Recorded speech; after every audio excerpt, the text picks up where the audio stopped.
Hi, welcome back to the Destroyerman Podcast, Episode 2. Today I'm going to go over Book 2 in the Destroyerman series by Taylor Anderson, Crusade. This book came out in 2008, I believe.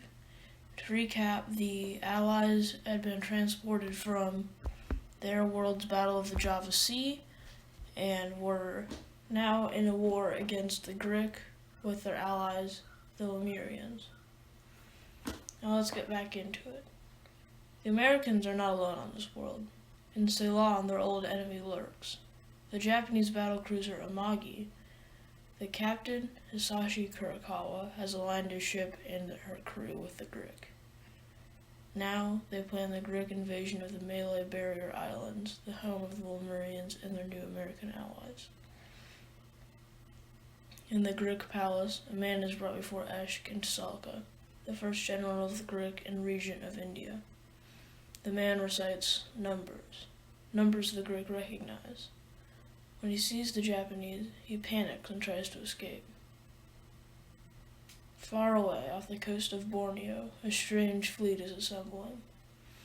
6 massive Lemurian homes, dozens of lightly armed fishing boats, and Revenge, a captured Grick frigate rearmed with cannons.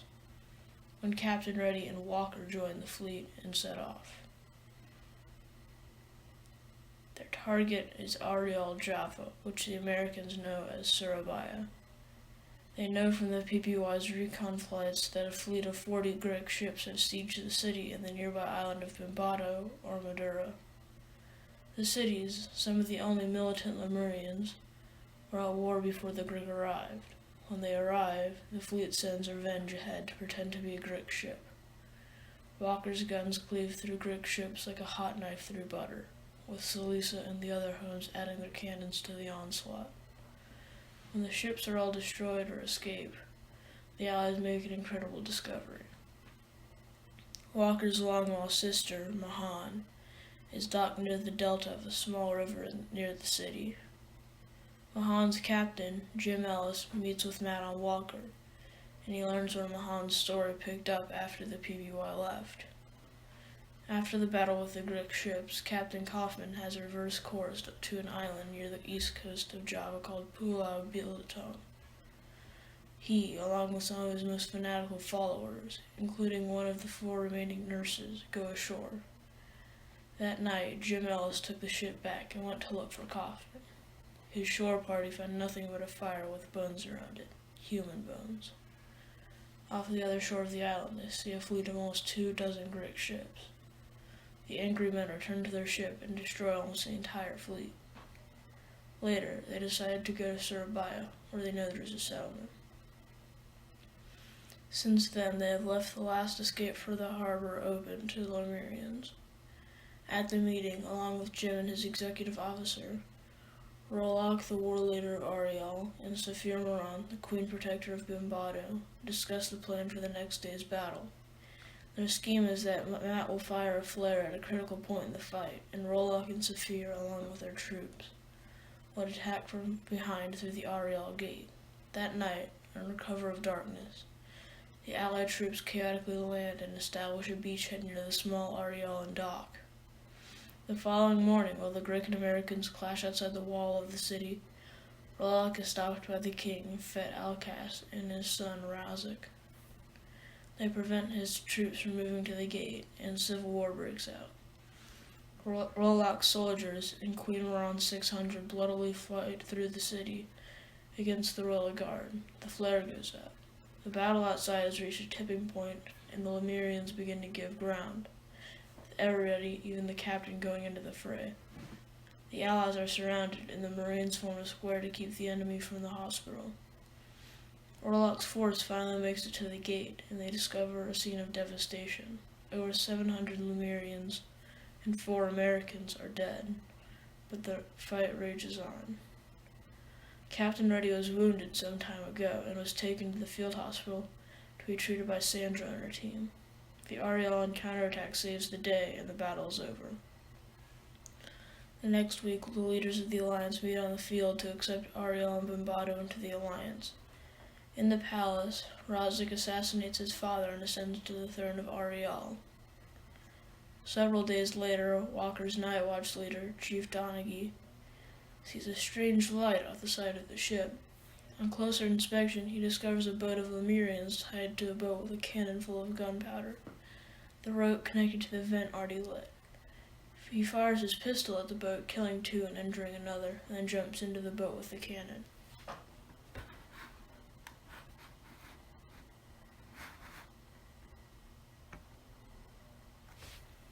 He rows as hard as he can, and when the gun finally explodes in a ball of orange fire, he is almost 40 yards away, and Walker is saved. In the morning, the remaining plotter reveals himself to be a servant of Rosic and is hung. A month later, Mahan has one of her propellers removed with great difficulty, and it replaces Walker's damaged one. At the party that night, the towering Herculean gunner's mate Dennis Silva is moved away from the tanks of Seep alcohol by Chief Bosun Fitzhugh Gray. He informs Silva there's a gathering near the American cemetery, and he needs to attend.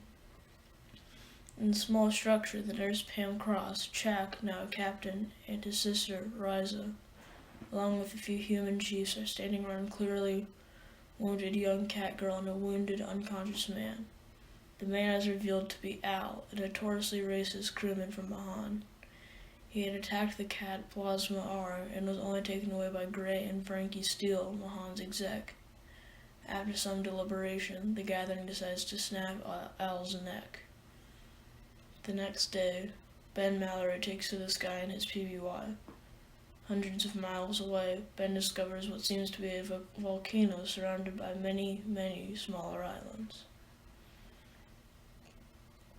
Upon further inspection, the islands are over 300 Greek ships, and the volcano is none other than Amagi.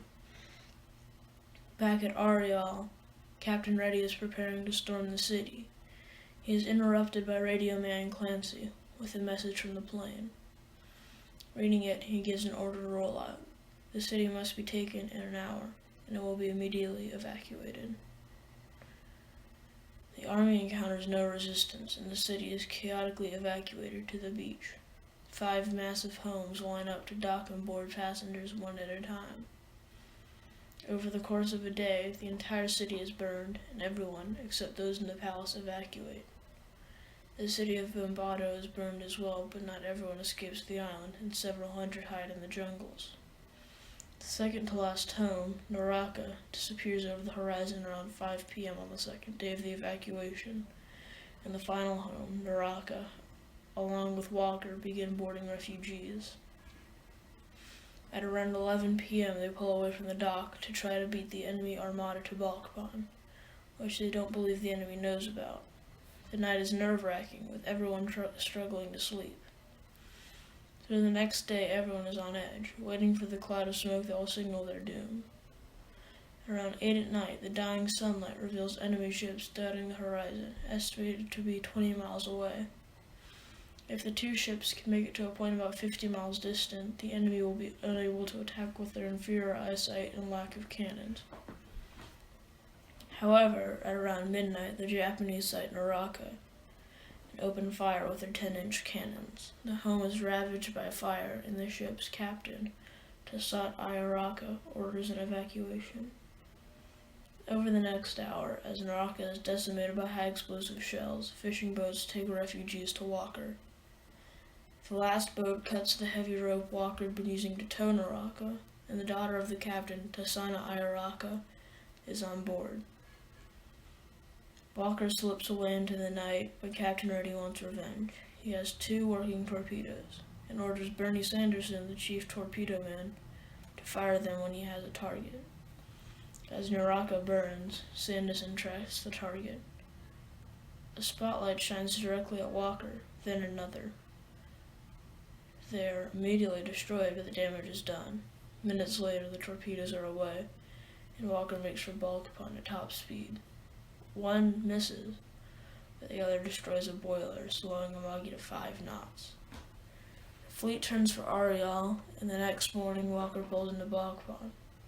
The plane heads out and sights Amagi. The ship can't hit the plane with her anti-aircraft cannons, but launches an armed observation plane. For hours, the planes brawl. Both are mauled, but the PBY emerges on top after a ramming. It pulls into Balkpon 5 hours late, flying on one engine, with the Lemurian observer Ticker at the wheel. The Allies are on the run, but they may have new allies to the east, in Manila.